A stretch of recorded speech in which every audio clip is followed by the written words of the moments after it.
आकाशवाणी लखनऊ से प्रादेशिक समाचार।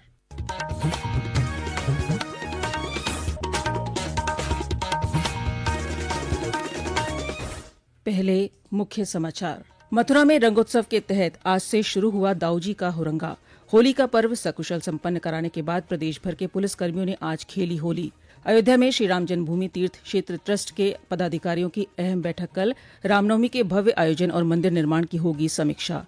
प्रदेश सरकार ने बिजली लोड बढ़ाने की प्रक्रिया को किया ऑनलाइन। डिजिटल प्रक्रिया से बिजली उपभोक्ताओं को मिलेगा पारदर्शी और समयबद्ध सेवा का लाभ। और प्रदेश के पश्चिमी इलाकों में कल से बारिश का सिलसिला जारी। मौसम विभाग ने अगले 24 घंटों में राज्य के पूर्वी और पश्चिमी हिस्सों में गरज चमक के साथ बौछारें पड़ने का जताया अनुमान।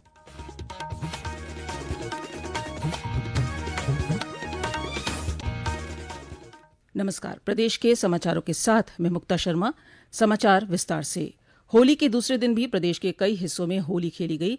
मथुरा में आज पारंपरिक दाऊजी का हुरंगा मनाया गया। इस अवसर पर श्री दाऊजी महाराज की पूजा की गई, जिसमें बड़ी संख्या में भक्त शामिल हुए।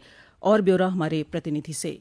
मथुरा धर्म की नगरी बलदेव के दाऊजी मंदिर परिसर में विश्व प्रसिद्ध हुरंगा के रंग में हुरियारे और हुरियारी ने रंग गए। राधे कृष्ण बलदाऊ के जय जयकार से मंदिर परिसर गुंजायमान हो गया। यहाँ रंग और गुलाल हर जगह उड़ता हुआ नजर आया। ब्रज के राजा श्री दाऊजी महाराज के प्रसिद्ध हुरंगा में बड़ी संख्या में भक्त शामिल हुए। इस अवसर पर पुरुषों ने गोप और महिलाओं ने गोपिका बनकर खूब होली खेली। हुरंगा के अवसर पर महिलाएं पुरुषों को कपड़ों का कूड़ा बनाकर मारती हैं, जबकि पुरुष महिलाओं के ऊपर टेसू से बने हुए रंग डालते हैं। इस उत्सव में देश विदेश से हजारों की संख्या में श्रद्धालु पहुंचे। भक्तों की अधिक संख्या को देखते हुए सुरक्षा के कड़े इंतजाम किए गए हैं। मोहम्मद उमर कुरैशी, आकाशवाणी समाचार, मथुरा। पीलीभीत जिले के माधोटांडा में होली के दूसरे दिन महिलाओं के होली खेलने की परंपरा है। इसी के तहत आज महिलाओं ने ठाकुर द्वारा मंदिर में इकट्ठा होकर होली खेली। पेश है एक रिपोर्ट। माधवटांडा में होली का त्योहार अपनी अनूठी परंपरा के लिए जाना जाता है। यहाँ बरसाने की तरह ही होली के दूसरे दिन महिलाओं का बोलबाला होता है। इसी परंपरा के तहत आज महिलाओं की टोलियां होली के पारंपरिक गीत गाती हुई पूरे इलाके में घूमी और सड़क पर नजर आने वाले राहगीरों से फगुआ वसूला। इस दौरान गाँव के पुरुष घर के अंदर ही रहते हैं। लंबे समय से चली आ रही यह परंपरा आज भी महिला सशक्तिकरण की एक अनूठी मिसाल बनी हुई है। सतीश मिश्र, आकाशवाणी समाचार, पीलीभीत। प्रयागराज में 2 दिन तक होली खेलने की परंपरा है। इसके तहत आज सुबह से लोगों ने सड़कों पर निकलकर एक दूसरे को रंग और गुलाल लगाया। वहीं कौशाम्बी के कड़ाधाम माता शीतला के दरबार में भक्तों ने गुलाल और फूलों की होली खेली।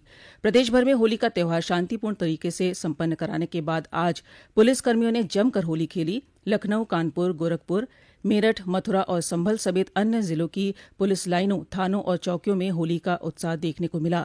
इस दौरान प्रशासनिक और पुलिस कर्मियों ने एक दूसरे को रंग लगाया और होली की शुभकामनाएं दी।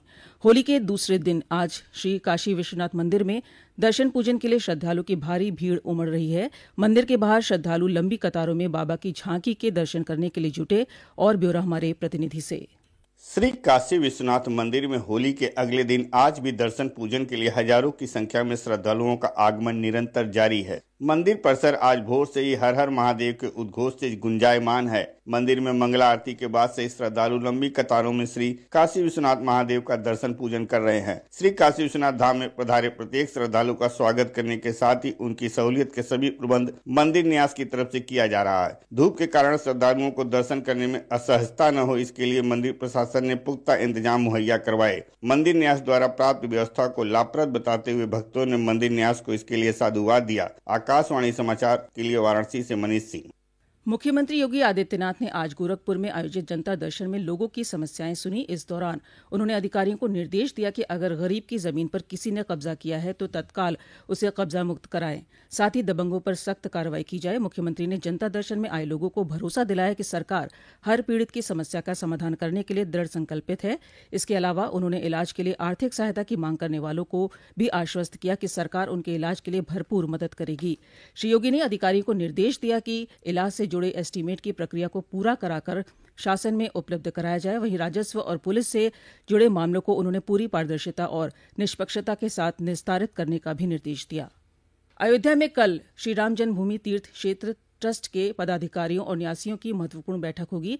बैठक की अध्यक्षता ट्रस्ट अध्यक्ष महंत नृत्य गोपाल दास करेंगे। इस बैठक में रामनवमी के भव्य आयोजन को लेकर विचार विमर्श कर योजना को अंतिम रूप दिया जाएगा। साथ ही मंदिर के दूसरे और तीसरे तल की वर्तमान स्थिति के साथ ही परकोटा के अंतर्गत निर्मित हो रहे अन्य देव मंदिरों के निर्माण की समीक्षा होगी। इसके साथ ही मंदिर ट्रस्ट दर्शनार्थियों को मिलने वाली सुविधाओं सहित दान और खर्च भी मंथन करेगा। बैठक में ट्रस्ट के महासचिव चंपत राय, निर्माण समिति अध्यक्ष नृपेंद्र मिश्र समेत अन्य पदाधिकारी शामिल होंगे। ये समाचार आप आकाशवाणी लखनऊ से सुन रहे हैं। ताज़ा समाचार जानने के लिए आप हमारी वेबसाइट newsonair.gov.in पर लॉगिन कर सकते हैं। इसके साथ ही आप प्रादेशिक समाचारों का बुलेटिन हमारे YouTube channel news on AIR Lucknow पर भी सुन सकते हैं। और अब शेष समाचार। उत्तर प्रदेश ATS ने फिरोजाबाद में कल शाम ऑर्डिनेंस फैक्ट्री के एक कर्मचारी रविन्द्र कुमार को पाकिस्तानी खुफिया एजेंसी ISI के एजेंट को संवेदनशील जानकारी देने के आरोप में गिरफ्तार किया है। यूपी ATS के अपर महानिदेशक नीलाब्जा चौधरी ने बताया कि रविन्द्र कुमार ISI एजेंट नेहा को कारखाने के दैनिक उत्पादन की जानकारी देते हुए पकड़ा गया।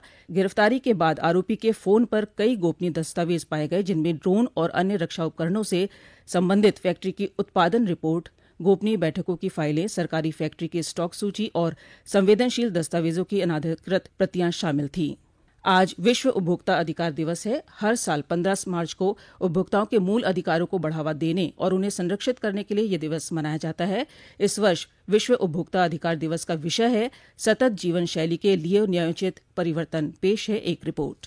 केंद्र सरकार ने उपभोक्ताओं के अधिकारों की रक्षा और उनकी शिकायतों के शीघ्र निवारण के साथ साथ पारदर्शी और निष्पक्ष बाजार सुनिश्चित करने के लिए कई कदम उठाए हैं। उपभोक्ता मामलों का विभाग जागो ग्राहक जागो के माध्यम से कई जागरूकता कार्यक्रम चला रहा है। राष्ट्रीय उपभोक्ता हेल्पलाइन ने भी शिकायतों के समाधान में तेजी लाने के लिए 1000 से अधिक कंपनियों के साथ भागीदारी की है। ई-कॉमर्स में अनुचित व्यापार से लोगों के हितों की रक्षा करने के लिए उपभोक्ता संरक्षण ई-कॉमर्स नियम 2020 को अधिसूचित किया गया है। इस नियम का उद्देश्य ई-कॉमर्स में पारदर्शिता, निष्पक्षता, जवाबदेही और कुशल शिकायत निवारण तंत्र को बढ़ावा देना है। दीपेंद्र कुमार, आकाशवाणी समाचार, दिल्ली। प्रदेश सरकार ने अब बिजली लोड बढ़ाने की प्रक्रिया पूरी तरह ऑनलाइन कर दी है। Uttar Pradesh power corporation limited की तरफ से शुरू हुई इस नई प्रक्रिया से उपभोक्ता घर बैठे बिजली का लोड बढ़ा सकेंगे।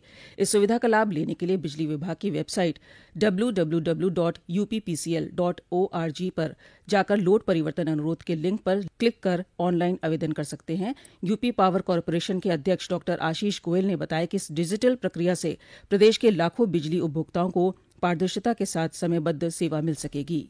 सीतापुर में आज एक नाव पलटने से 3 लोगों की डूबकर मौत हो गई। नाव पर मौजूद 12 अन्य लोगों को प्रशासन ने गोताखोरों की मदद से बचा लिया है। इन सभी को अस्पताल में भर्ती कराया गया है। ये सभी लोग अंतिम संस्कार में शामिल होने के लिए नाव पर सवार होकर शारदा नदी के पार जा रहे थे। लहरपुर तहसील के तंबौर कस्बे के निकट शारदा नदी के बीच पहुंचने पर तेज हवा के कारण नाव अचानक पलट गई, जिससे यह हादसा हुआ।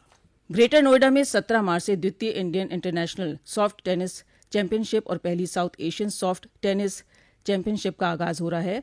प्रतियोगिता के उद्घाटन सत्र में केंद्रीय खेल मंत्री मनसुख मांडविया और प्रदेश के खेल मंत्री गिरीश यादव उपस्थित रहेंगे। प्रदेश के एमेच्योर सॉफ्ट टेनिस एसोसिएशन द्वारा आयोजित ये चैंपियनशिप 26 मार्च तक चलेगी। इस प्रतियोगिता में अलग अलग देशों के करीब 250 खिलाड़ी भाग लेंगे।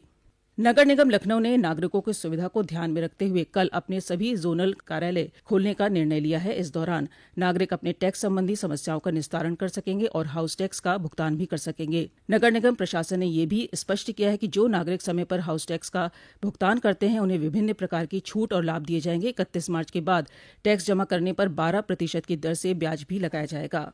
प्रदेश के पश्चिमी जिलों में कल से बूंदाबांदी और बारिश का सिलसिला जारी है। बदायूं में कल रात हल्की बूंदाबांदी हुई, जबकि सहारनपुर में शाम से बादल छाए रहे और देर रात बारिश हुई। मौसम विज्ञान विभाग ने प्रदेश के पूर्वी और पश्चिमी जिलों में कल भी गरज चमक के साथ बौछारें पड़ने की संभावना जताई है।